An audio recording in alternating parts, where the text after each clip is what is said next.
viewers. Let's pull up our chat. Live chat. Ooh, I did it. Woo woo. So I've got some syrup started boiling over here.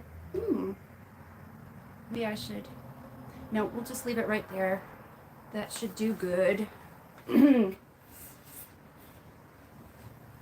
And let me grab my book. I didn't even look ahead when I started reading the Greek classics. I didn't know that this was going to go also into the Norse myths. We discovered that in my last reading. Hey there, Lev Kung Fu Shaolin. It's so good to see you today. It's a beautiful day out here in Michigan. We've got like 50 degrees or something like that right now. And I've got a whole bunch of sap collected from my very first batch of syrup. It's cooking right over there on some of Father's equipment. Hi, my chérie, darling. It's so good to see you. We're making syrup, and I'm going to read to my audience and you today from more of the Norse myths. So, let's take another sip of the tea.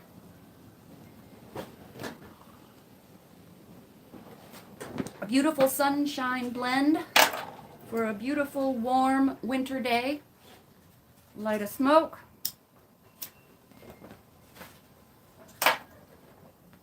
And let's read. All right. This telling of how the pride of Thor was brought low was also recorded by E.M. Wilmot Buxton for this edition of the Young Folks Shelf of Books. From the sunny heights of Asgard, the Asafolk were wont to look upon the earth and to take pleasure in its welfare and in the happiness of its people. But all too often they saw with dismay that the frost giants, from their cold northern home of ice and snow, sent forth cruel blasts which nipped the buds, withered the flowers of spring, and saddened the hearts of men. So one day, that mighty Asgardian who is called Thor determined to go forth and teach these giant folk how to behave themselves better.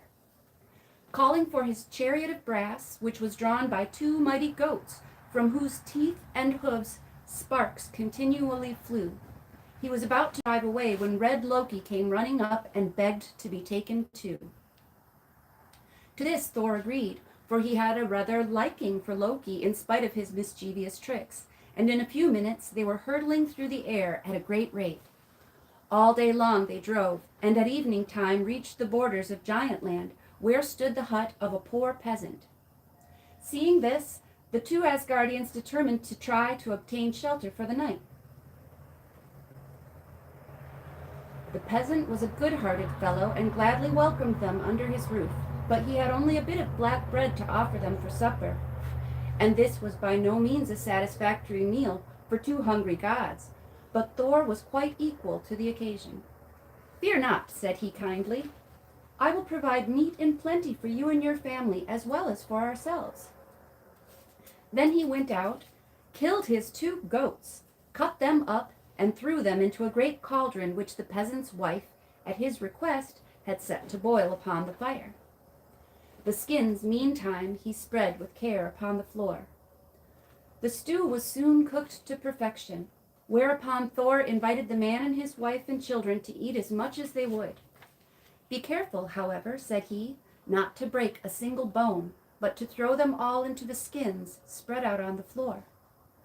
This they promised to do, but during the meal red Loki, wishing to see what would happen if they disobeyed, persuaded the boy, the Alfie, the peasant's son, to break one of the bones in order to suck out the marrow, saying that no one could possibly know that he had done so. Then they lay down to sleep, the bones of the animals wrapped in the goatskins being upon the floor. Next morning, just before daybreak, Thor arose, and having stretched himself, took up his mighty hammer and gave the goatskins a tap. Immediately the goats sprang up as much alive as ever they were, and perfectly well, save that one of them limped. Then Thor knew at once that his commands had been disobeyed, and the whole household soon knew it too. His brows sank over his eyes, and he grasped his hammer so hard that his knuckles grew white. The terrified peasant fell down on his face before him, and when Thor lifted the hammer to destroy him, the whole household wept aloud and begged for mercy, promising to give him all they had in the world as an atonement. When Thor saw their terror, his anger left him, and he agreed to take a ransom the children of the peasant, a boy and girl, called Thialfi and Roskva. And they became his servants and have been always in his company since that time.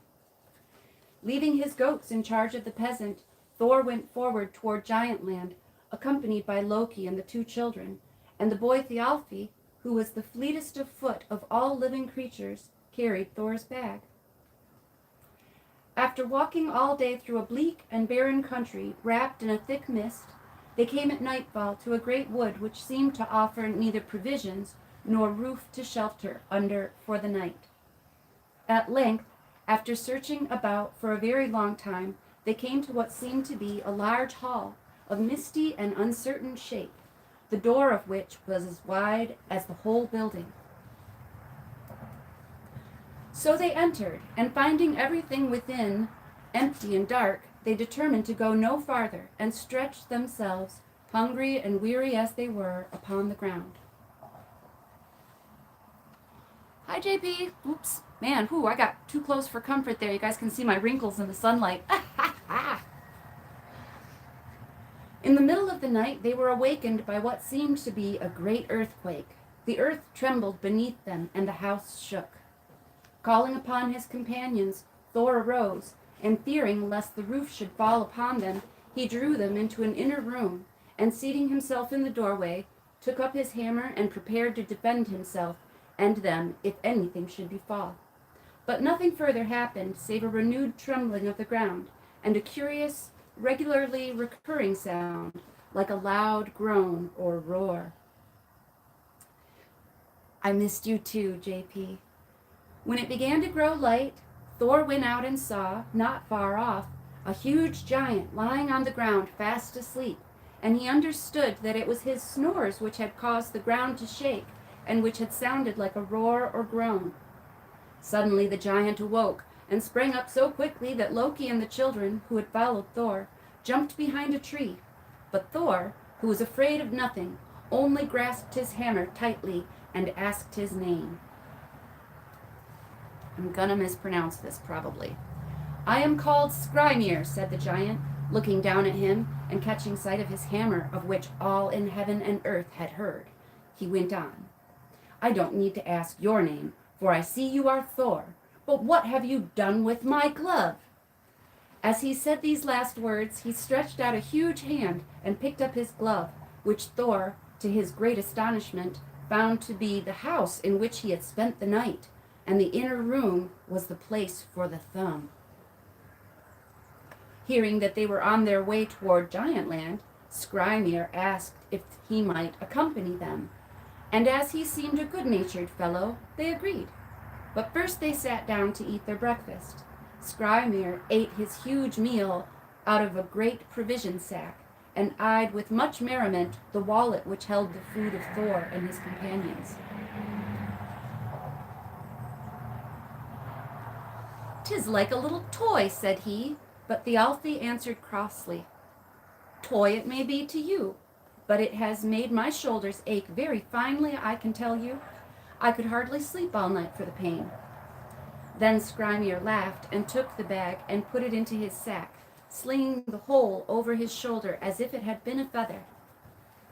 After this they all set off together, and that day they covered an immense distance, for the giant took such huge strides that they had to run the whole time in order to keep up with him.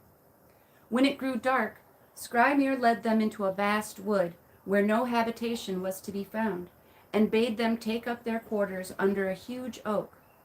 The others were weary and hungry beyond words, for they had not stopped all day either to eat or rest, but Skrymir seemed only sleepy, and was preparing to begin his snores, when Loki, whom fasting had put decidedly out of temper, sharply reminded him that they had had no supper. Pushing the great sack over to them, the giant sleepily replied that they were welcome to all that it contained, and immediately fell into a deep slumber.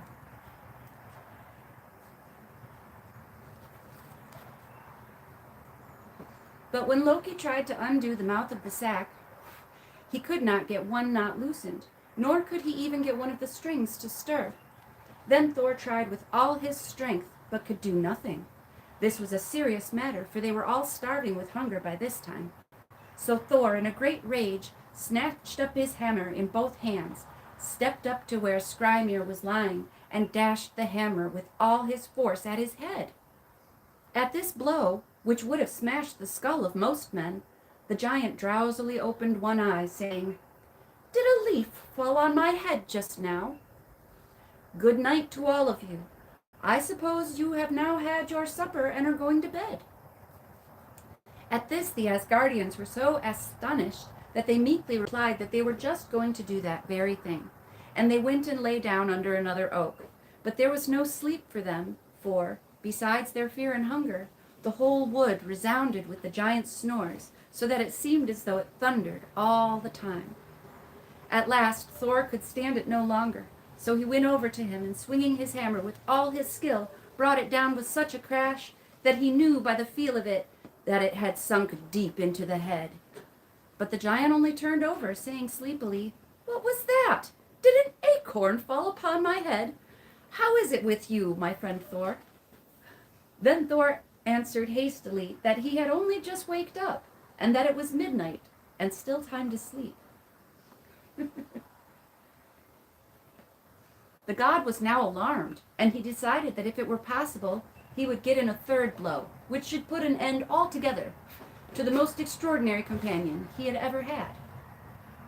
So he lay watching for Skrymir to go fast asleep again, and shortly before daybreak, his chance came. Creeping up, he clutched the hammer with all his might and dashed it at the giant's temples with such force that it sank up to the handle. Scarcely had he time to pull it out again than Skrymir sat up and began to yawn, rubbing his eyes and stroking his temples and saying, "Are there any birds sitting in the tree above?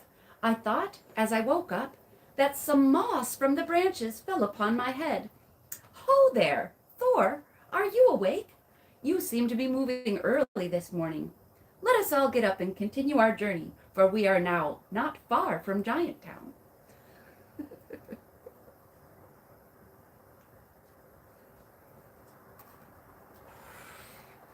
Filled with astonished dismay at the failure of his attempts, Thor roused his companions, and all set off hungrily and dispirited at the giant's heels. Presently they began to whisper together as to the events of the night, and of the enormous strength and size of their companion. But after a while, Skrymir looked down at them and said, "We have now come to two ways. Mine goes to the north where you see yon mountains. Yours, if you still wish to reach Giant Town, lies there to the east. So here we part company, but first let me give you some useful advice. I have heard you whispering to one another that I am not small of stature, but when you come to Giant Town you will see greater folks still. So do not brag too much of your own powers, for the giant folk will not put up with the boasting of such insignificant little fellows as you be.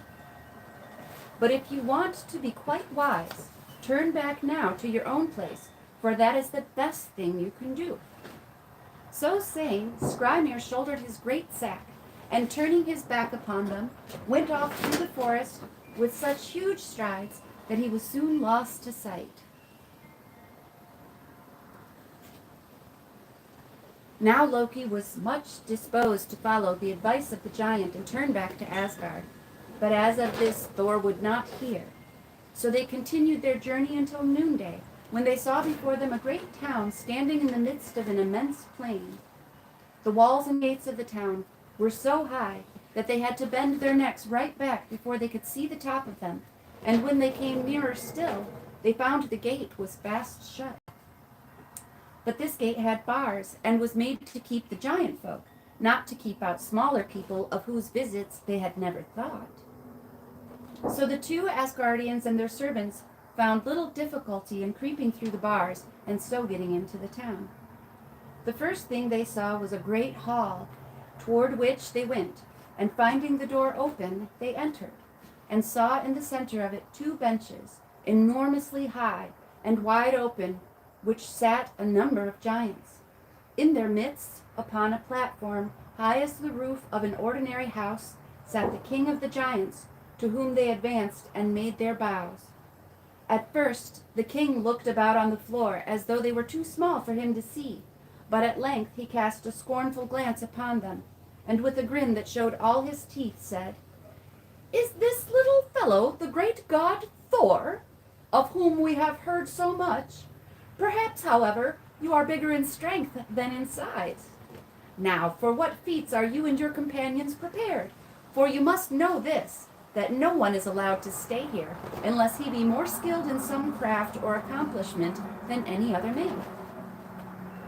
At this, Red Loki, who was so dreadfully hungry that he could scarcely know what he was saying, called out, "I know what I can do better than anyone else. I will soon prove that there is no one present who can eat his food faster than I can."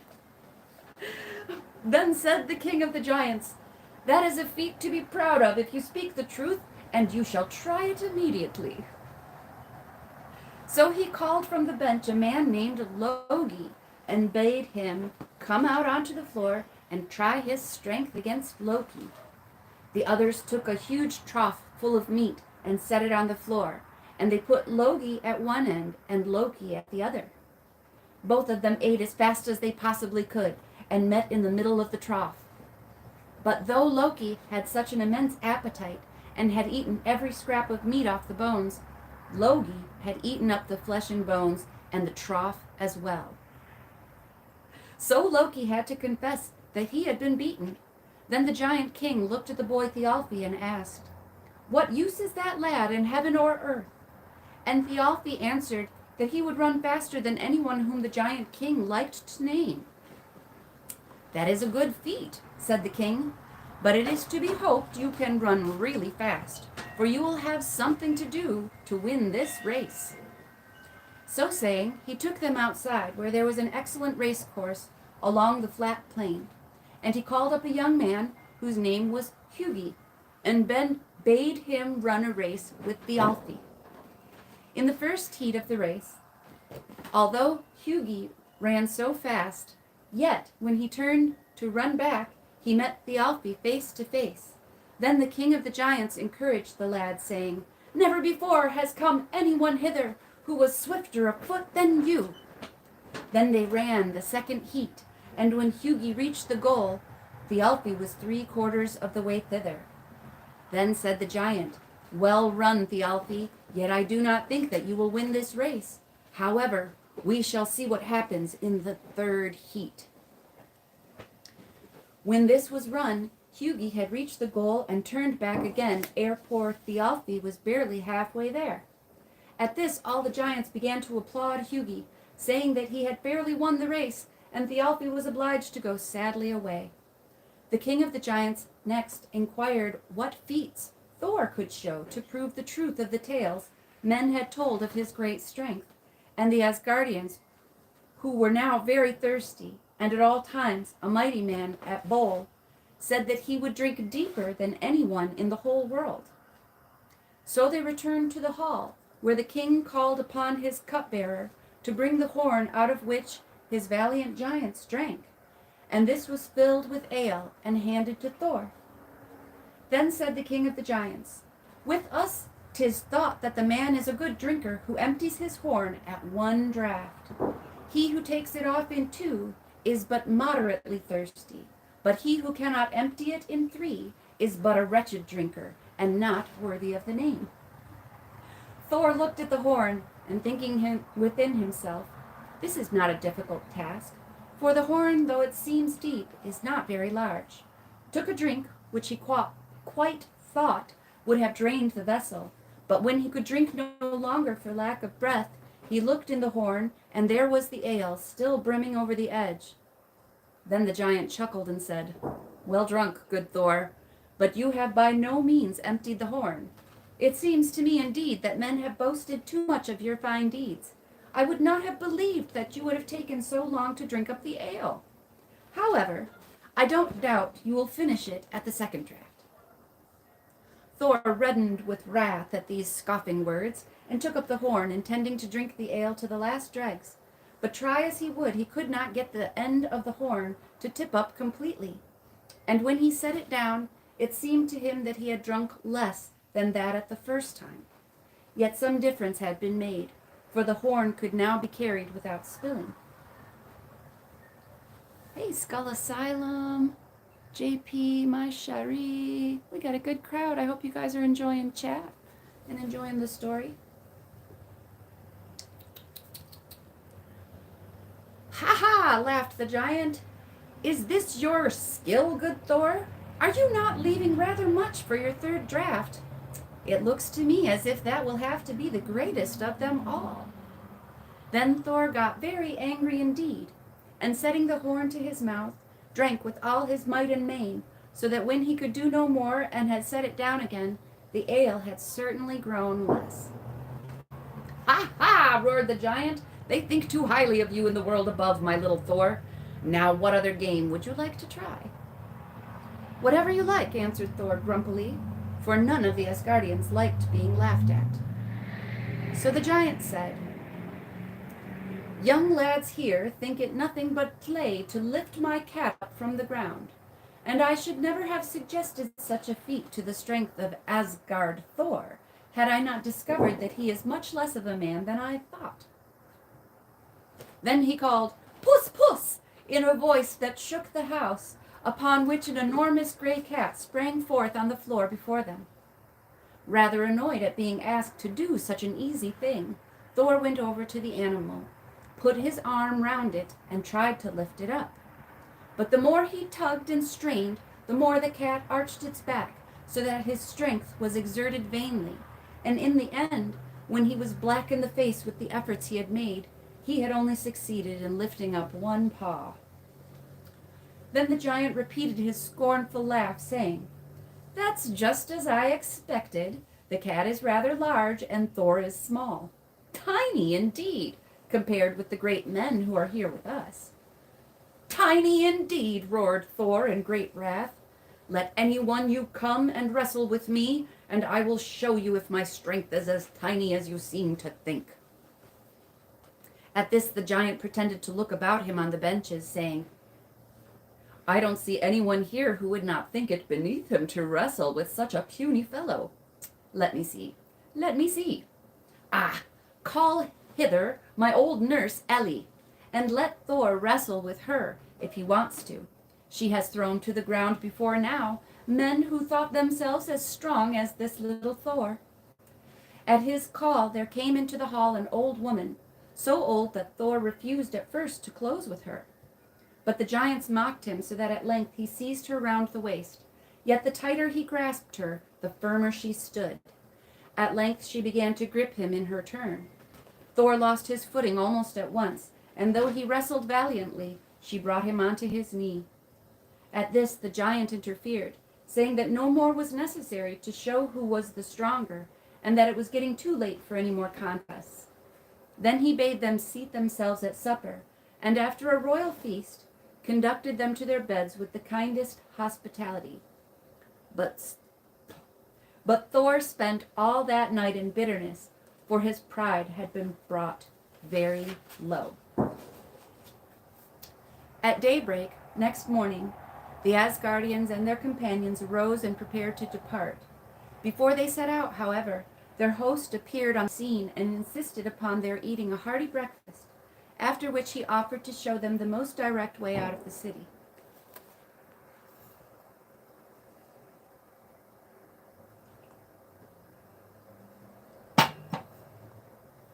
As they set out, the giant king grew strangely silent and thoughtful, and did not speak to them until they stood outside the gates.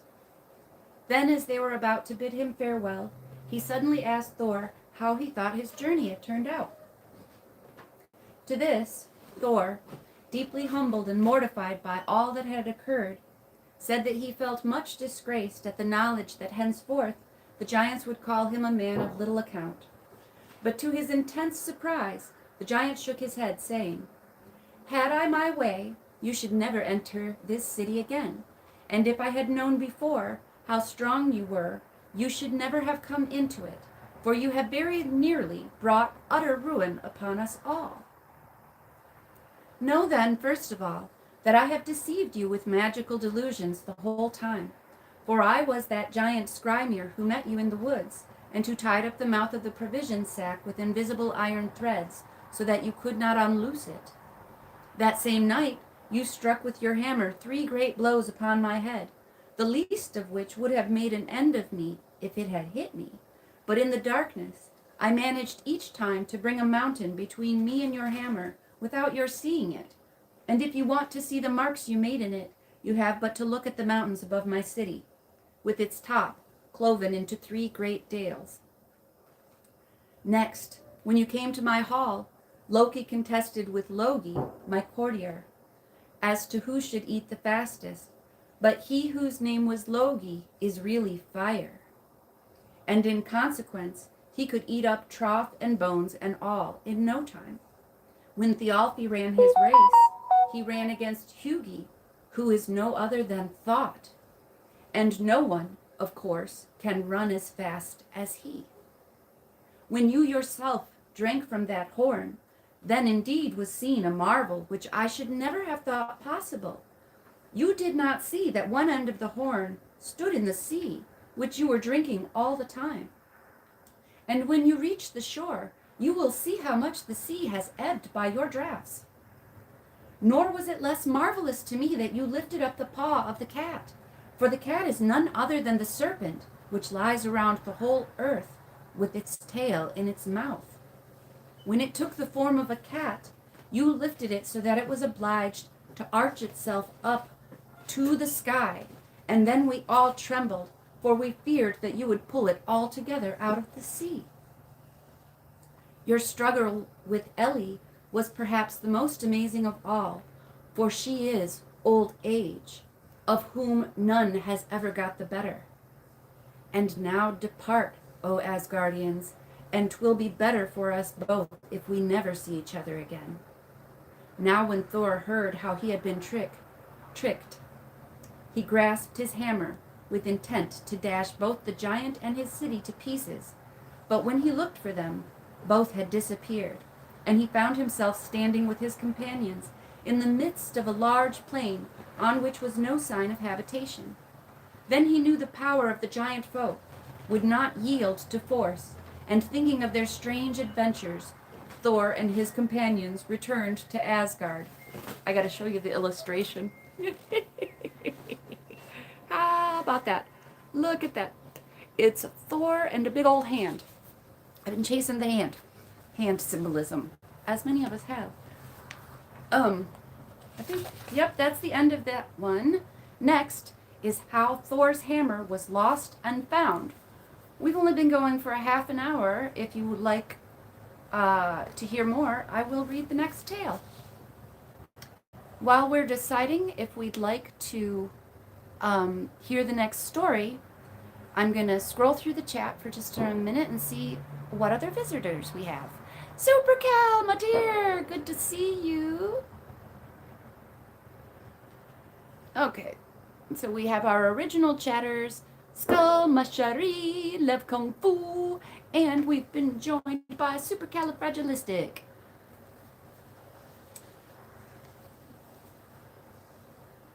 Okay, you have a great day, my Shari. I'm sure I'll see you around somewhere today, if not on the morrow. Be well and be safe. Would anyone like to hear another story, or shall I conclude for today? How long is this one? This one's not very long at all. It'll only take a couple minutes. So I'm going to go ahead and read How Thor's Hammer Was Lost and Found. This is of great interest to me. I have not actually heard this tale since I was little. And Thor's hammer has been a big one in my personal, I don't know, awakening journey, whatever you call it. Because my daughter had a bunch of things that were special to her. And I knew what things were special to her, so I kept those things and kept them out. The rest of it's been living in boxes or has been slowly gotten rid of over the last couple of years because it was just junk. But one of them was a pendant with Thurisaz on it. With Thurisaz, I may be saying that incorrectly. It's basically, it's Thor's hammer. It's a line with, a pyramid attached like that. And I actually have photos because I tried to stage some of the pictures that actually just like popped into my head shortly after my near-death experience. And one of them was a giant egg with a crack that looked like Thor's hammer in it. So I made it, and I made it out of paper mache, and it was huge. And I took pictures of it, and I have those pictures. I took pictures of me holding it, which may be why I developed a huge fear of volcanoes, because I saw me at the base of it. And that was kind of weird, because I wasn't thinking of it quite that way when I took the pictures. I only knew that I wanted to get the pictures that were in my head out and recorded in some way before they were gone. So I actually do have records of all that stuff, because I was video journaling and writing and taking and staging photographs a lot after that near-death experience. And it seems to all make more sense now with what's going on in the world and the weather and all of the weird things going on. All right, JP, you be well. I'm going to go ahead and read this, How Thor's Hammer Was Lost and Found. This is also recorded by the same author. Most precious in the eyes of Thor was his magic hammer, Mjolnir, of which even the mighty frost giants stood in dread. Always he laid it by his side when he went to rest, and always was the first thing for which his hand was outstretched when he awoke. Judge then of his horror and dismay when, on opening his eyes one morning, the hammer was nowhere to be seen. Starting up with a roar of rage, Thor commenced to search everywhere for the missing weapon.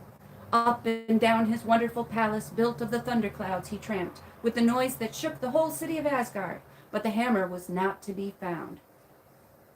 Then he called upon the golden-haired Sif, his wife, and bade her help him in the search, and still the hammer was nowhere to be seen. It was clear that someone must have stolen it, and when he realized this, Thor's wrath broke all bounds. His bristling red hair and beard stood up on end, and from them flew a whole volley of fiery sparks. Presently, as the angry Asgardian was shaking the palace with his thunderous voice, Red Loki came along to inquire into the trouble. He was not likely to sympathize with Thor, but always brimful of curiosity, he loved to have a part in everything that happened. "What's the matter, Thor?" said he, and Thor replied, lowering his voice as he spoke, for he did not want his loss to be widely known. "Now listen to what I tell thee, Loki. 'Tis a thing which is known neither on earth below nor in heaven above. My hammer is gone." This news was most interesting to Loki, who had long owed Thor a grudge, which he was afraid to pay openly. "Ho, ho," said he, "then shall we soon have the giants turning us out of Asgard, brother Thor." "Not if you use your wits as you know how," growled Thor, still in a very bad temper. "Come, you call yourself a clever fellow. Find out for me who has robbed me of my thunderbolt, my hammer, my Mjolnir." Then Loki gave a grin and a wink, and promised to do what he could, not because he cared for Thor, but because he loved to be of importance, and was, moreover, really frightened as to what might happen to Asgard if the magic hammer was not at hand. Got something in my eye.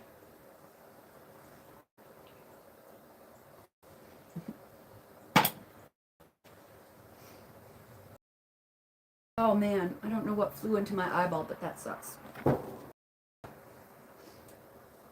Then Loki gave a grin and a wink and promised to do what he could.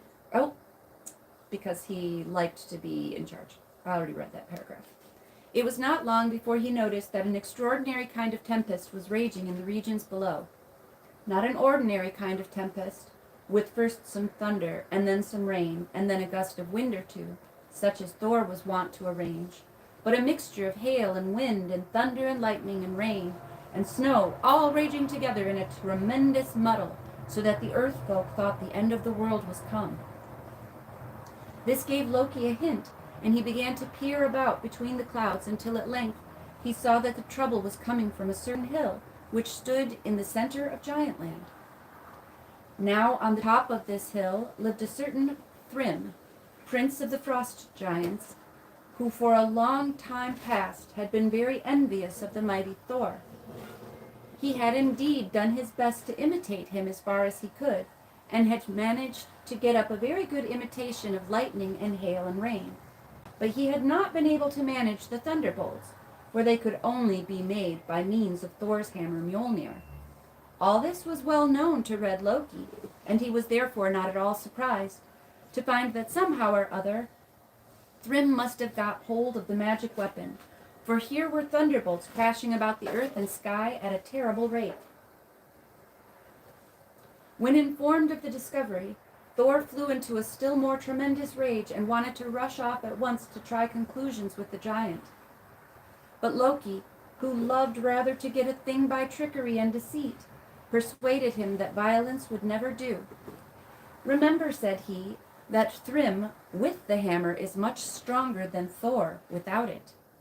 This is a matter which must be managed by clever wit and craft, not by force and loud talking. Leave therefore the whole matter to me." To this Thor very reluctantly agreed. We are reading from the Young Folks' Shelf of Books, the Junior Classics. These were really popular in the 20th century, mid-century. I saw a lot of them in yard sales last year, and I want to find the other numbers, because I've only got 3 or 4 of them in the house, and I think there's a total of 12 or 13. So I'm going to try to find the rest of them in my travels. Then Loki bethought him of some disguise, wherein he might visit Giantland in safety, for he was not at all anxious to risk his life. He betook himself to the house of maidens, over which ruled Freya, fairest of all in Asgard, she who was wont to shake the spring flowers from her golden locks as she passed over the frozen uplands, leaving behind her a region of green and smiling beauty. Loki found the goddess and begged the loan of her magic falcon plumes, in which she was wont to flit to and fro over the earth. When she learned for what purpose he needed them, she gladly assented. Then Loki took the appearance of a great brown bird, and spreading his wings he flew toward Giantland. It was a long journey, as he already knew, and although the tempest had now ceased to rage, he found the country of the giants darker and colder and drearier than ever. The longest journey comes to an end, and at length Loki reached a mountain where sat the giant Thrym, his huge legs dangling to the ground, playing with a puppy as large as an elephant. Perching as near as he dared, Loki gazed at the giant with his bright round eyes, and was wondering how to begin, when Thrym, who at a glance had seen completely through his disguise, said calmly, in a voice as much as possible like Thor's thunderous roar, "Oh no! Loki, what are you doing so far from Asgard? Are you not afraid, little fellow as you are, to venture into our country?" Then Loki, thinking to win his way by flattery, replied, "Sad indeed it is in Asgard, now that Mjolnir has vanished. Clever was that one who spirited it away from the very side of Thor. Methinks none but you could have done it, O mighty Thrym." Pleased with the compliment to his cleverness, the giant chuckled before admitting, "Aye, Loki, the hammer is mine.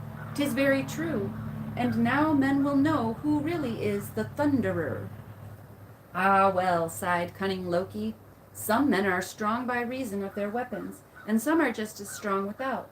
Small need have you, O mighty Thrym, for hammers, but Thor is not without it. Yet since all the world knows that you are his master, let him have his plaything back, that we may cease to be troubled by his peevish outcry." But though Thrym was as stupid as he was big, He was not to be caught thus. No, no, my little Loki, he said. Mine is the hammer, and deep have I buried it beneath the bottom of the sea. Go tell this to your Asgard folk, and say to them that I will give it back on one condition only, and that is when they send me Freya, the fairest of maidens, to be my wife. At this suggestion, Loki could scarcely keep from laughing, for the idea of sending the beautiful Freya, the joy and delight of Asgard, to be the wife of this ill-favored frost giant was too absurd for words.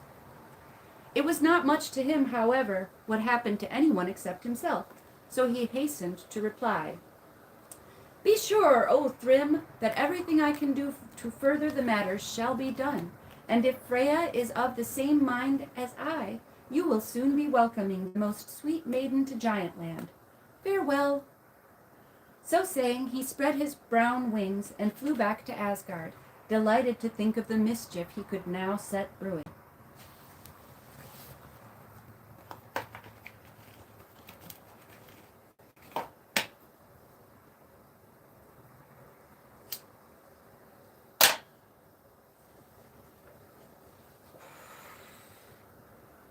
First of all, he visited Thor and told him of what had passed.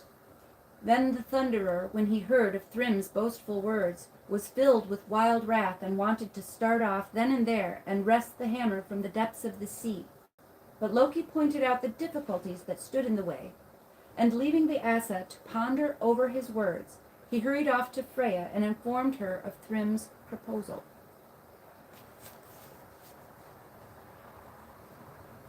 The beautiful Freya was walking in her garden, and round her neck she wore her famous necklace of stars. When she heard Loki's suggestion that she should wed a hideous giant, she fell into such a rage that she broke her necklace, and all the stars went falling through the sky, so that men cried, See how the stars are shooting. Meantime, the Asa folk had met together to consider all that had happened, and having calmed the fury of Thor, they pointed out to him that Asgard stood in the gravest danger of an attack which would find them quite unprotected. When they had said this several times over, Thor began to weary of the subject, and he replied with great surliness, Very well then, let Freya go to Thrym as his wife, and then shall we as before, with Mjolnir, defend us. Mjolnir, I know how that word is said. When Freya heard this, her rage turned to tears and lamentations, and she declared that it would be death to her to send her to the gloomy halls of Giantland, whence she could never hope to revisit the flowery meads and grassy slopes of Asgard. And the Asgardians, unable to bear the sight of her grief, with one voice declared that they would never spare her from the home of bliss. Then there stepped forward Heimdall, the watchman who sits on guard over the Rainbow Bridge by night and day. Now Heimdall had the gift of seeing into the future, and the Asgards were always ready to hear his words, well knowing them to be wise. My plan is this, said he. Let Thor borrow the clothes of Freya and put a thick veil over his face, and let him go thus to Thrym's castle and pass for his bride. And if he cannot by some means manage to get hold of the hammer when he is there, why, he must give it up altogether. At this suggestion, the Asas clapped their hands with approval, all indeed save Thor, who looked most glum and was extremely unwilling to agree to the plan. Dress me as a bride, he grumbled. A pretty maiden I shall make. Ready enough I am to fight, but I will not make myself a laughing stock if I know about it. But the Asgardians besought him to give way, while Loki twitted him with cowardice.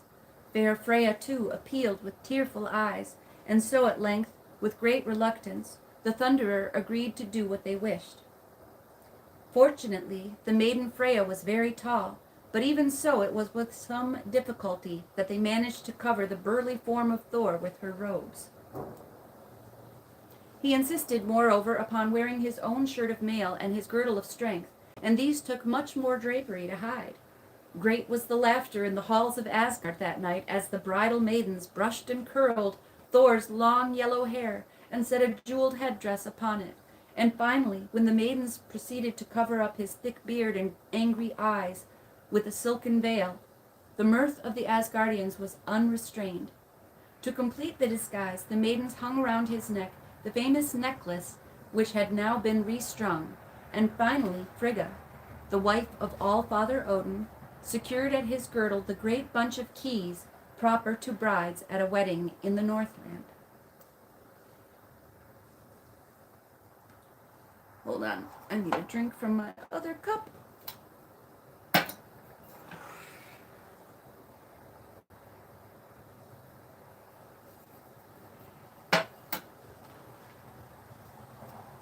Delicious. While this was being done, Loki more than all had been convulsed with merriment at the success of his mischief-making. The very sight of Thor's disgusted looks and of his great hands clenched with rage under the delicate veil nearly killed him with laughter, and when all was ready he declared himself unable to lose an atom of the fun in store. "Let me go with you," he implored. "See, I will dress myself as your handmaiden. Ah, you had better agree, for without me to prompt you, you will never play your part." So Loki was dressed as a waiting maid and took his seat very demurely by the side of Thor in the goat car. Loud was the laughter in Asgard as they watched the two drive off together and heard the roar of the Thunderer's voice issuing from the folds of a meek maiden's veil as he urged his goats upon their course. Long and stormy was the ride to Giantland, for Thor was still in the worst of tempers, and drove his chariot so furiously that the mountains crashed, the earth stood in flames, as the hoofs of the goats clattered over mountains and waters, striking sparks wherever they touched a rock. Thrym was much overjoyed when he heard that a chariot containing the two maidens was approaching his door. Away ran his servants in different directions, some with orders to make ready a grand banquet, some to prepare the chamber of the bride, some to receive her at the door. The giant himself assisted them to alight and looked with admiration at the stately figure of his bride, but he made no attempt to see her face, since it is the custom in the Northland for the bride to remain veiled until the marriage has been completed.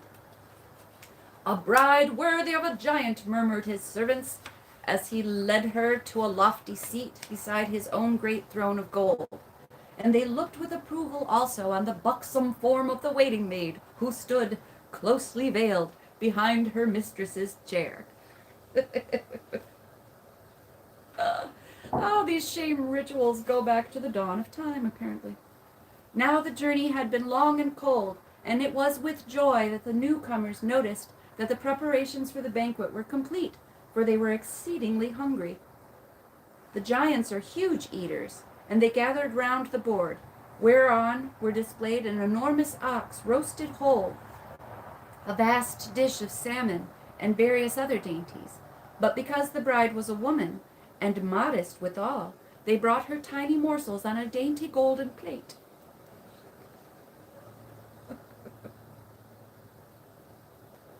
This one's good. This was too much for Thor, who had always possessed a most healthy appetite and was now more than usually ready for his supper. Gradually drawing nearer to the table, whilst the others were busy with the meal, he managed to get hold of the dish of roasted ox, and within a few minutes the whole of the animal had disappeared. Then he put out his hand to the platter of salmon, and in 8 mouthfuls disposed of 8 of the great fish. 88, yo! After this he noticed a large plate of cakes and sweetmeats, which was set apart for the ladies of the party. Of these too he made short work. Finally, feeling thirsty after his huge meal, he took up 2 barrels of mead and tossed them off, one after another, down his capacious throat. Then he sat back on his chair with a sigh of deep content. These proceedings had been watched by Loki with uneasiness, but by Thrym with open-mouthed dismay. Was this the usual appetite of this dainty maiden, who had eaten more than the company of giants? But Loki bent toward him and whispered in his ear that the thought of marrying had so excited Freya that she had eaten nothing for 8 days and had therefore been on the point of starvation. 8 again. This reassured the giant, and being now himself filled with mead, he drew nearer, and lifting a corner of the veil, tried to kiss the cheek of his future bride. But Thor, who was longing to be at close grips with him, threw him such a fiery glance that he drew quickly back, saying, "Why does fair Freya's eye burn like a spark from a furnace?" "Pooh!" whispered Loki again. "That is nothing but her love for you, which for 8 days has raged like a flaming fire." This news was still more pleasant to hear, and Thrym in high good humor called, "Bring in the hammer, my wedding gift, wherewith to plight the maid. For when I have laid it upon her lap, she will be my own forever, and together we will work dire evil against the Asgardian folk, whom I hate with all my heart." Oh my. What was that unmaidenly sound that issued from under the silken veil at these words? But though Loki turned pale to hear it, Thrym, busy sending for the hammer, did not pay any heed. Back came the giant's servants at length, bending under the weight of Mjolnir, and as they bowed before the silent maiden, sitting with meekly bent head upon the throne, Thrym cried with a merry jest, "See, here is little Thor's tiny plaything, a pretty toy truly for his feeble hands. Take it, fair Freya, as my wedding gift." "And take that as mine," roared Thor in a voice of thunder, as he flung off the veil and rose to his full height. And with these words he swung the hammer once, and ere the eye could follow its movement, it had crashed through Thrym's skull and had knocked over around a dozen of his guests. Yet again did it swing in the Asgardian hand, and this time it left not a giant standing in the hall. A third time it was swung, and on this occasion the roof and walls of the palace came tumbling on every side, and only Thor and Loki were left alive amid the ruins. "Ha ha!" laughed Red Loki. "That was neatly done, fair Freya." Thor, who was now busily tearing off the hated robes and veil, stayed to look threateningly at his companion. "No more of that, Loki," said he. "The thing had to be done, 'tis true, but talk not to me again of this woman's work. We will remember only that I am the Thunderer, and that my hammer was lost and it is found." So they drove back peacefully to Asgard, and this is the end of the tale of how Thor's hammer was lost and found. I lost my bookmark. Oh, there it is. It's really another hair clip, but who cares? That was great. I enjoyed that. 88, yo. 'Tis the time. I don't know what's going to happen, but all kinds of strange things are afoot at the Circle K, yo. We don't know. It's going to be fun, I think. I'm excited. For tales of time travel and weird things. Just lots of weird. Web of weird. You got it. Thank you all for hanging out. One more shout out, hello and happy hours to my friends, Just JP, my Sherry Amor, Supercalifragilistic, Lev Kung Fu Shaolin, Skull Asylum. I hope that everyone's days and hours are bright. I'm gonna literally watch sap boil and do some chores. And at this rate, I can probably work for an hour at a time, if I get so inclined, on my presentation for Ken, Barbie, Ryan Gosling, and the Epoxy Clips.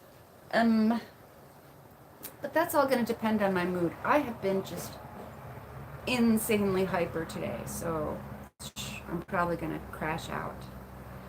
So you're welcome. I hope you enjoyed these stories. And to friends in the future in Neverland, enjoy these tales. Much love. See you later. Bye.